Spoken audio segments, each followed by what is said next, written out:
আসলে মঙ্গল শোভাযাত্রা কখনোই আমাদের এই বাংলাদেশের সংস্কৃতি বা সভ্যতার অংশ ছিল না। 90 দশক থেকে আনন্দ শোভাযাত্রা তৎপরবর্তীতে এই মঙ্গল শোভাযাত্রা আমাদের এই অঞ্চলে আমদানি করা হয়। কলকাতা কেন্দ্রিক সভ্যতার যারা নাকি এখানে ধারক বাহক পরগাথা বুদ্ধিজীবী, তারা বাংলাদেশের মানুষের উপর এই সংস্কৃতিকে চাপিয়ে দেয়।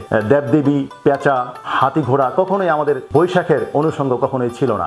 বাংলা সনগণনা যখন থেকে শুরু হয়, আমরা যদি সেই মুঘল সম্রাট আকবর এবং তার সময় থেকে, এবং এই সনগণনা হিজরি সনের পরিবর্তে বাংলা সন প্রণয়নের জন্য তার যে রাজস্ব কর্মকর্তা ছিল, তার নাম ছিল আমির ফতেউল্লাহ সিরাজি।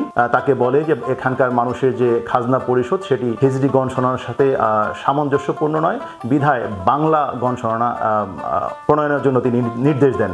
সেই মোতাবেক এই সন শুরু হয়। এটিকে যারা প্রণয়ন করলেন একজন সম্রাট আকবর যার নির্দেশে, এবং যিনি প্রণয়ন করলেন তিনি হচ্ছেন ফতেউল্লাহ সিরাজি, দুজনই মুসলমান। তাহলে এখানে বাংলা সন মুসলমানদের হাত ধরে এবং হিজরি সন থেকে এটি মূলত প্রবর্তিত হয়ে এই বাংলা সনের সূচনা হয়েছে।